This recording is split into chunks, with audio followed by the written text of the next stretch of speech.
is a very dreary time of year. Everything is cold. The tops of the trees are all missing their leaves. It's hard to catch fish. So what I'm gonna do today is we're gonna cast net this little ditch,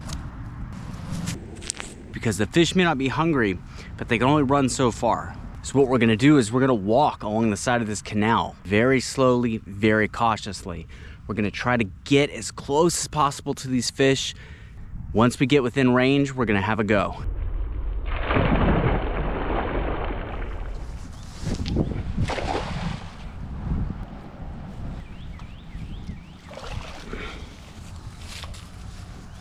There's no shortage of these very small sunfish. They are everywhere in here.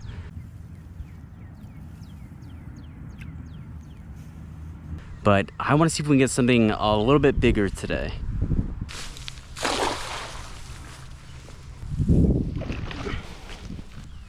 If you're cast netting freshwater, this is just something you're gonna have to get used to.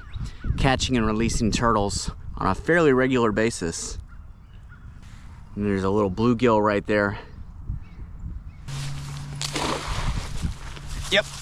Yep. We might have lost him though. I think he got out of our net.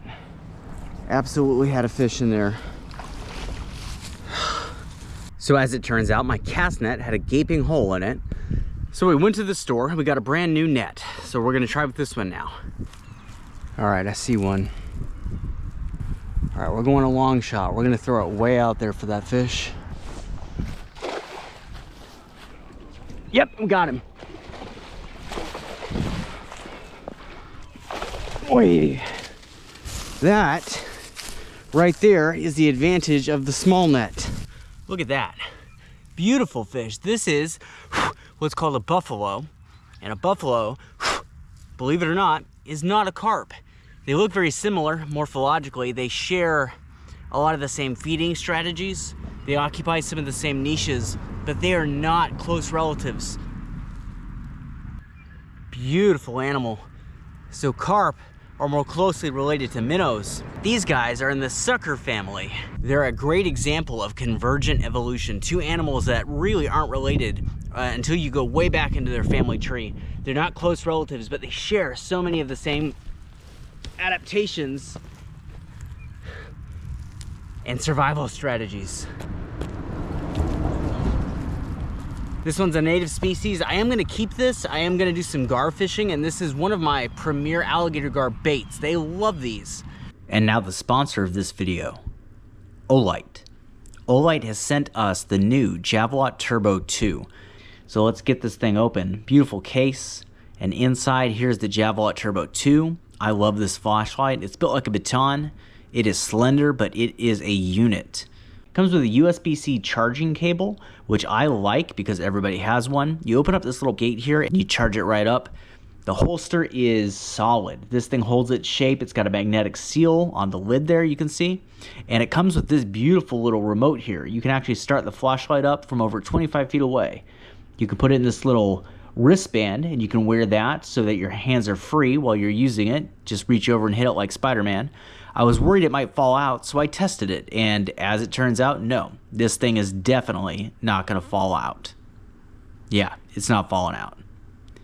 This case is also really nice too. Points for an indestructible case. You could put almost anything in here and it would be safe. Now I took this thing out on the water and tested it. This is actually exactly where we were throwing our net. I was a little bit skeptical of the range listed on this flashlight until I turned it on.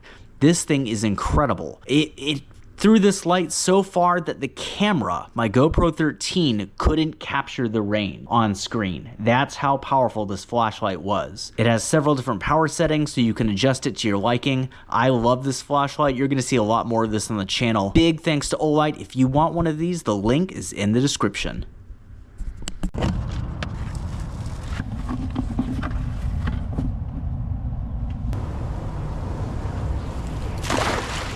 Beautiful.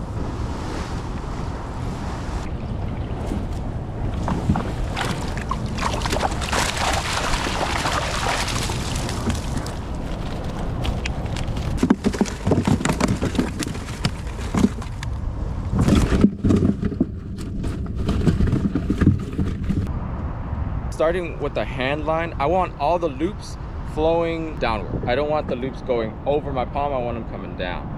You don't want the loops too big because then they'll tangle up on you when you throw it, and you don't want them too small to where you let go and it's just gonna tighten around your hand. About an arm's length. This is the perfect size. Now when you get down to the horn, you want to make sure you don't got too many twists on these. So since this is a 7-foot net, it's longer than me with my hand holding it all the way up. So I do have to kind of pick it up to untangle it. These braille lines are not tangled. I do that by pulling the horn all the way up to the swivel.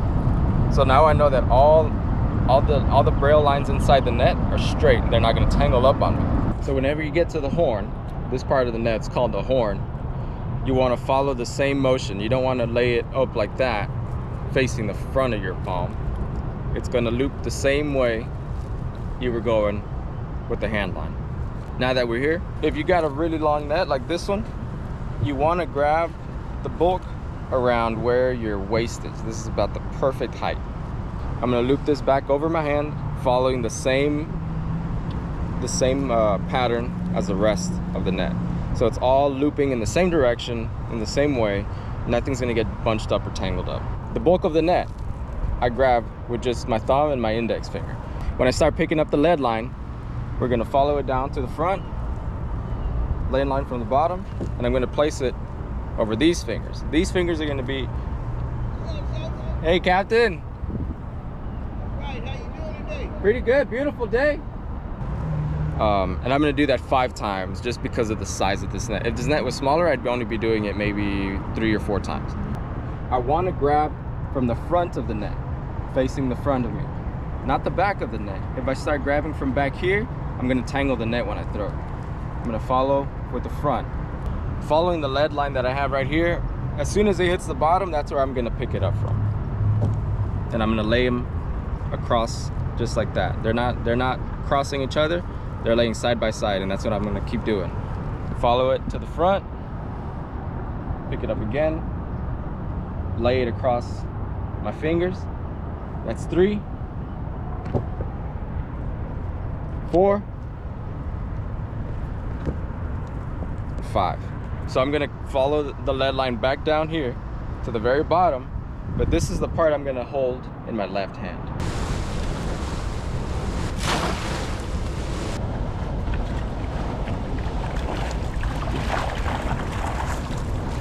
Try to get the spot.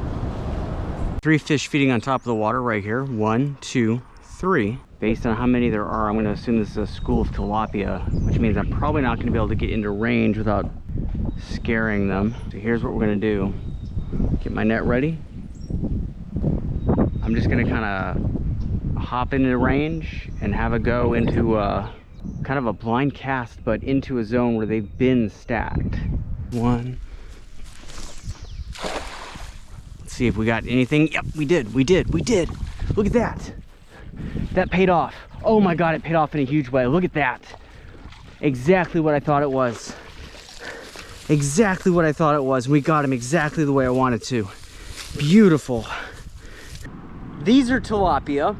They are invasive. They are everywhere in the state of Texas. We just caught a whole school of them.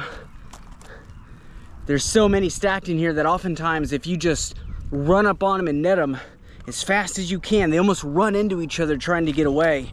They become their own worst enemy. The fact that they're in a school is meant to defend them from predators, but when you have a net, sometimes it can do the exact opposite. Not a sponsorship, not an endorsement. I just buy these from whatever store I can get them from. Tyzac and Old Salt are 2 really good brands of cast net. This was a Tyzac. I think the other one was an Old Salt. So a lot of people ask me what kind of net you use. Yeah, typically one of these or an Old Salt net. Where do you get them? At Walmart, Academy, Sports and Outdoors, Bass Pro, Fishing Tackle Unlimited. Any reputable fishing tackle store is gonna have good cast nets. You saw Alex's way to throw a net the traditional way. If you wanna see my weird way on how I throw a net, check out our Patreon Patreon page. The link is in the comments and the description. You can join as a free member and see that video and many others. You don't even have to pay. No money required. If you want to see how I throw a cast net, the breakdown, the step-by-step how-to, check out the link for our Patreon. Join as a free member, and that video is there for free. Like, subscribe, all the good stuff. Watch these videos if you want to see places that I cast net that are just bizarre, the kind of places you would never expect to find fish. Watch this kind of video right here if you want to see the monsters that I catch with my bait. And like I said before, be sure to subscribe. Ready? Yeah. You're good. You're good.